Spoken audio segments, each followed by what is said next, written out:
السلام علیکم ورحمت الله وبرکاتو. وعلیکم السلام ورحمت الله وبرکاتو. زه مجبورم چې د خپل ځان سلام په خپل ادا کړم. نه کاکا جان سته، نه میلمانه سته، دا اوس څنګه اختر سو؟ لا حول ولا قوة. کاکا جانه غږ مې نه اوري، فکر کوم اخترا یې لالی 2 دقیقې به کښېنم.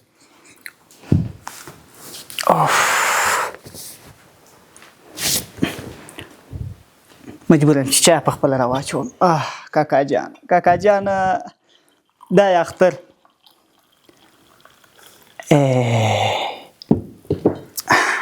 اوس به نو خپل ځان ته په خپله نیوه سره ګډومه. د اختر نوي کالي او دا شیریني دې مبارک. واه واه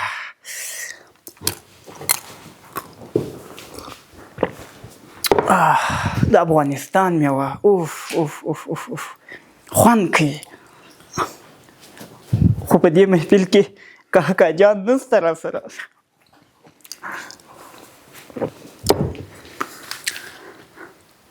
کاکا جانه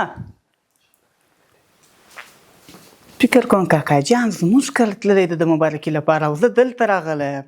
اوف ما له پامه ووت، مجبوره یم زه باید ولاړ شم.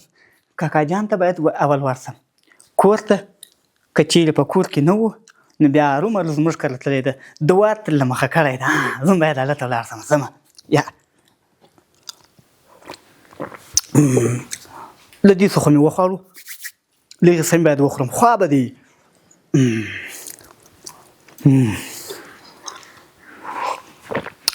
که چیرې ما ته ویل چې چای وخوره، زه به ما خوړلی دي.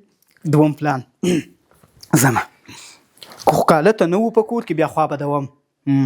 خو که وو اختر دې مبارک شه کاکا جانه، څونه به خوشحاله شي. ځمه. بسم الله الرحمن الرحیم. السلام علیکم ورحمت الله وبرکاته. د حریت خواله رسنیو قدرمنو څارونکو، د حریت راډیو درنو عزتمند اوریدونکو، نیکمرغه لوی اختر مبارک شه. طاعات، عبادت، قرباني مو د خدای تعالی په دربار کې قبول او منظور شه. هیلمند یم چې اختر به مو تر دې دم په خیر او خوشحالۍ را رسولی وي. موږ د اختر په مناسبت ځانګړې اختریزې خپرونې لرو. زموږ نور همکاران به هم تاسو ته وړاندې کوي. زه هم په خپرونه کې یوازې نه یم، د تمثیل د برخې یو تکړه ستوری د موږ سره په خپرونه کې میلمه دی، داد محمد غیرت صاحب، چې د تمثیل په برخه کې ډیر کار کړی دی. له ده سره به د ده په زده کړو، د ده پر ژوند او د تمثیل په ډګر کې د ده پر فعالیتونو باندې به خبرې ورسره لرو. غیرت صاحب تاسو ښه راغلاست، ستړي مه شئ. په خیر حال خپرونې ته اختر مو نیکمرغه. ډېره زیاته مننه باوري صاحب. زه هم خوشحاله یم چې د اختریزې خپرونې ستاسو سره نشر کوم. خوشحاله یم تاسو ته اول د لوی اختر مبارکي وایم. خدای دې وکړي چې عبادتونه مو ټوله قبوله شي. قبول نه شي وبخښئ. ډېره زیاته مننه باوري صاحب. خدای دې وکړي چې تاسې هم جوړ، روغ، خوښ او خوشحاله به یاست. درته د لوی اختر مبارکي وایم.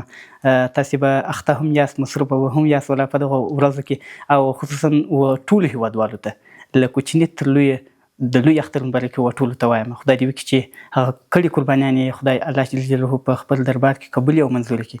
ډېره زیاته مننه. له تاسو هم ډېره زیاته مننه. خدای مو راوله غیرت صاحب حریت ته. غیرت صاحب قدرمن اوریدونکي به هم په تمه وي لکه څنګه چې ستاسو تمثیل ولیده، نو غواړي به چې ستاسو په اړه باندې پوه شي. لومړیو کې که خپل ځان او د فعالیتونو لنډه پیژندنه له قدرمنو لیدونکو سره شریکه کړئ. ډېره زیاته مننه باوري صاحب. زه په لومړي قدم کې ځان در پېژنم چې د محمد غیرت یم، د زابل ولایت څخه د تمثیل په ډګر کې مې تر یو حده کار کړی دی. ډېره زیاته مننه. غیرت صاحب ستاسو د کار او د فعالیت کیسه څنګه وه؟ له کومه ځایه مو راپیل کړ؟ لکه څنګه چې هر کار، هره هیله له خپله کلي او له کوره راڅخه شروع کېږي. زما هیلې هم له کور څخه شروع شوي دي، له کوڅو څخه شروع شوي دي، له کلي څخه شروع شوي دي. چې یو انسان له یو شي سره مینه او علاقه پیدا کړي، هغه کې زیار وکړي، کوشش وکړي، نو هغه خپلو هیلو ته رسېدلی شي. نو ما هم کوشش وکړی، زیار مې وکړ. اطلاعات کلتور ریاست ته ولاړم، هغوی امتحان راڅخه واخیستی.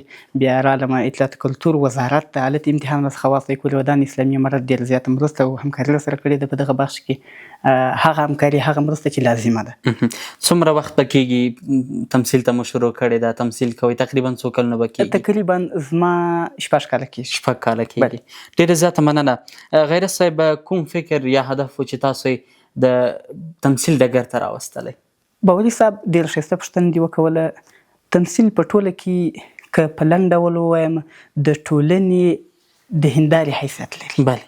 یعنې په ټولنه کې هغه منفي او مثبت اړخونه ټول په نظر کې نیسي. یو ممثل بیا هغه رااخلي د دغې ټولنې و خلکو ته یې ښیي چې دغه منفي او دغه مثبت رولونه دي، مثبتې کړنې دي او منفي کړنې دي. نور بیا خپله و ټولنې ته راجع کوي چې تاسې خپله خوښه ده، کوم څه او کوم څه غلط او کوم څه صحیح دي. د ټولنې په خپله باید په ځان کې راولي او باید له ځانه ایسته کړي. یعنې هره سوژه چې موږ باندې کار کوو د دغې ټولنې جوړه شوې ده، هغه که ښه وي که بد وي. بلې. راځئ غیرت صاحب د خپل زده کړو په اړه را سره وغږېږئ. څومره زده کړې مو کړي دي او په کومه برخه کې مو زده کړې کړي دي؟ باوري صاحب ما مکتب په خپل ولایت کې خلاص کړی ده. کله چې کابل ته راغلو د پوهنتون زده کړې مو بیا په کابل کې شروع کړې، خو پای ته مو نه ورسولې د اقتصادي ستونزو له کبله بېرته پاتې شوې. ډېره زیاته مننه. ستاسو د فعالیتونو اصلي تمرکز په کومو برخو کې دی غیرت صاحب محترم؟ ډېره ښایسته پوښتنه ده باوري صاحب. که وګورو هره ټولنه غواړي چې خپل دود، کلتور او عنعنات و نورو نړیوالو و نورو ټولنو ته ورمعرفي کړي. نو زه هم کوشش کوم چې د خپل افغانستان هغه دود، هغه کلتور او هغه عنعنات چې په نړیواله سطحه ښه عنعنات، ښه کلتور او ښه داسې عنعنات او کلتور لري چې ډېره یعنې په نړیواله سطحه ښه دي. که په لنډ ډول ووایم نو زه غواړم چې خپل دود او کلتور عنعنات و نورې نړۍ ته وروښیم. بلې. معمولا غیرت صاحب د هنري کارونه یو څه ننګونې او ستونزې هم په پیل کې له ځانه سره لري. تاسو چې کله د تمثیل برخې ته راغلئ په دغه برخه کې ننګونې یا ستونزې وي چې ستاسو د تمثیل مخې ډب کړي اوسي په لومړیو کې، یا دا چې چا مخالفت در سره کړی وي؟ بیخي ډېر وي.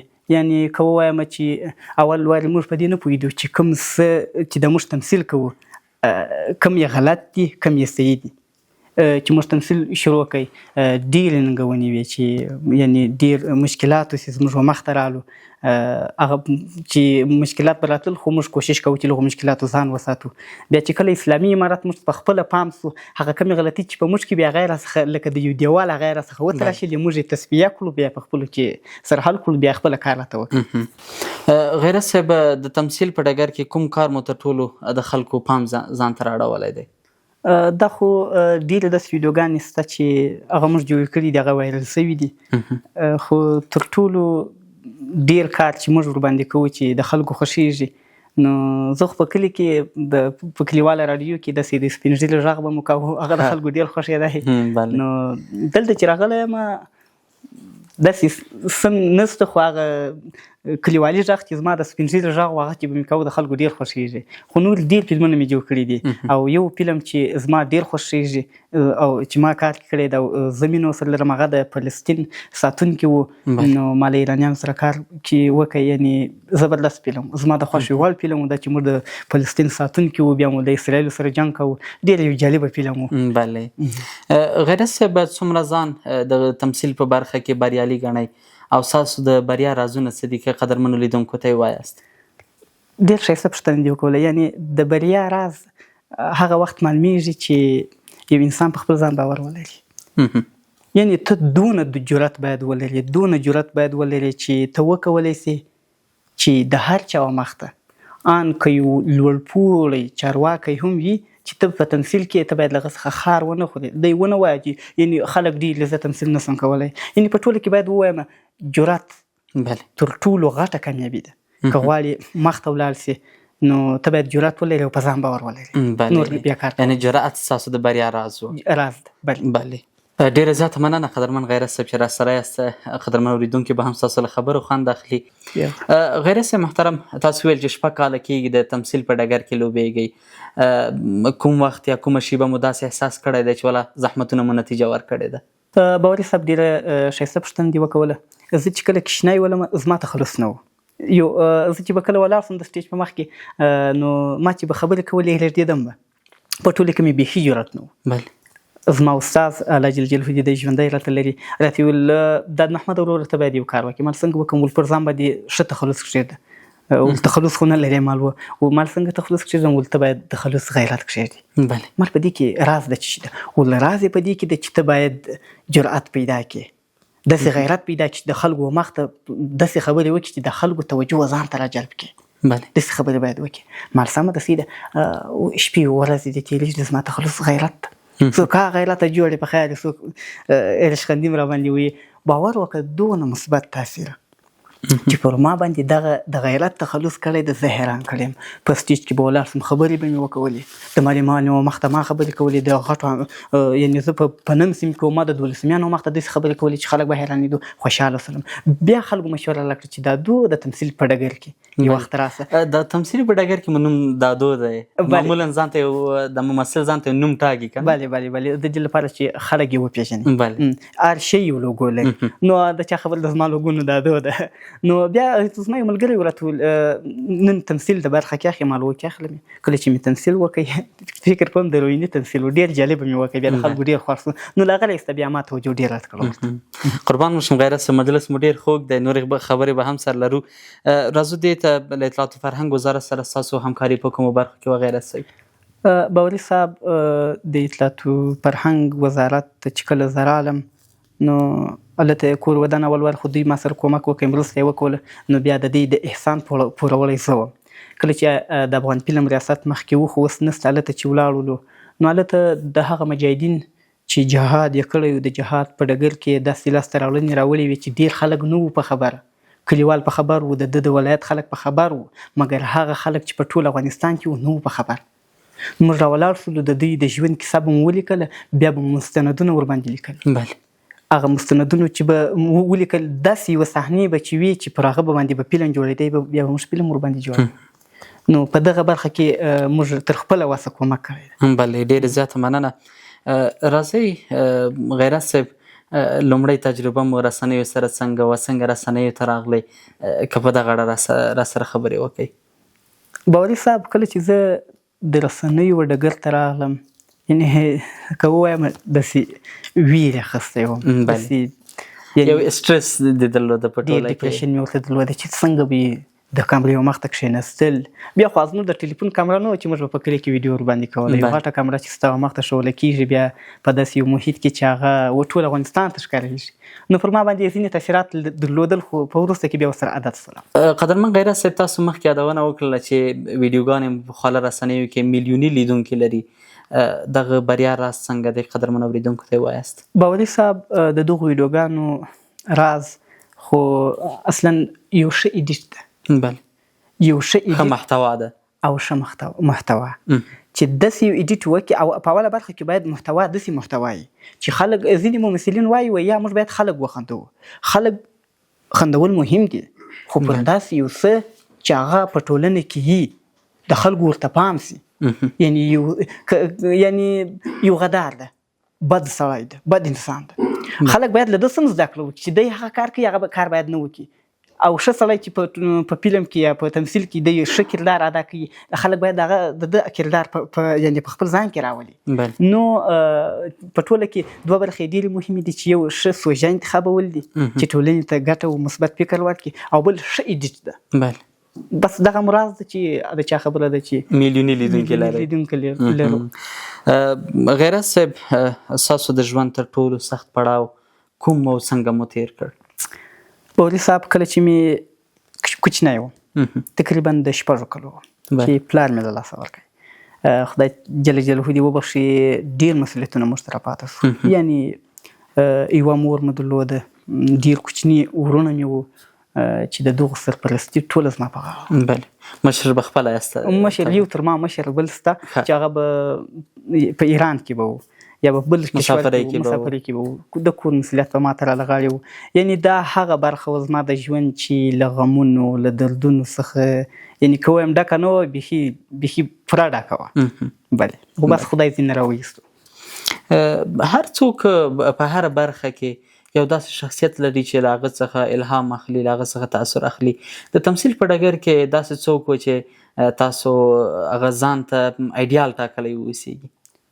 باوري صاحب زه ډېر ملګري لرم، یعنې په ژوند کې هر انسان ډېر ملګري لري، خو زما ملګری چې د تمثیل په برخه کې زما سره ډېره همکاري ډېر مشورې راکړي دي د سروري صاحب په نامه باندې ده چې یو ډایرکټر ده یعنې ډېر مثبت فکر یې ماته راکړی ده په ډېرو ځایو کې زما سره مرسته کړې ده او ډېر مشورې نیکې مشورې راکړي دي چې زه په هغو مشورو کې چې ما بیا عملي کړي دي کامیابه سوی هم یم. بلې غیرت صاحب د تمثیل په ډګر کې مو راتلونکي موخې او پلانونه څه دي؟ غواړئ چې په دغه ډګر کې مخته لاړ شئ؟ څه وکړئ په دغه ډګر کې؟ تر ټولو غټ ارمان چې لرم یې هغه دا ده چې که ووایم د هالیووډ د بالیووډ غوندې چې د هند تاریخ په ټوله نړۍ کې خپور ده، د هند دود کلتور عنعنات ټولې نړۍ پیژندلي دي. زه هم غواړم چې د افغانستان دود کلتور او عنعنات دغه ټوله نړۍ وګوري. ډېره زیاته په دې کې مننه. کار باید وکړم. وروستیو کې که خپلو مینوالو لیدونکو ته څه پیغام وینا لرئ مهرباني کمرې هم خدمت. و هغو ځوانانو ته چې اوسني ځوانان دي په جوش کې دي د ټولنې د ملا تیر ایښودل کېږي، هغو ته مې دا پیغام ده باوري صاحب چې ځان راپورته کړئ، قوي اوسېږئ، هېڅوک ستاسې مسؤلیت نه اخلي چې تاسې ځوار شئ، تاسې به په خپله ځان راپورته کوئ. تاسې ځوار شاست ته ودرېږئ انشاءالله به ما به هېڅوک راپورته کړي، نشته څوک بې له خدایه. تاسې به ځان په خپله راپورته کوئ، وړتیا به په ځان کې پیدا کوئ چې اړتیا په خپله درته پیدا شي، وړتیا پیدا کړئ. هغه ځوانان چې وړتیا لري هغه به هرومرو به داسې یو ځای راځي چې دوی ته به اړتیا وي، دوی به راغوښتل کېږي، کار به ورته کول کېږي. نو دا مې پیغام ده چې دوی باید. ډېره زیاته مننه قدرمن غیرت صاحب چې خپرونې ته راغلی. الله مو وساته خیر. له تاسو قدرمنو لیدونکو نه هم ډېره زیاته مننه چې خپرونه مو تر دې دمه راسره ولیدله. زموږ نورې خپرونو په تمه باندې هم اوسېږي انشاءالله چې د اختر دغه شپې ورځې به په خیر در باندې تېرې شي. یوه خبره چې په وروستیو کې درته کوم، په ځان باندې مو ډېر پام کوئ ځکه د هېواد په ځینې ساحو کې ګرمي یو څه زیاته ده او د قربانۍ به مو هم کړې وي، نو ځان سره مو ډېر خیال ساتئ. تر بیا بلې خپرونې مو په خدای تعالی سپارم. الله تعالی مو مل شه.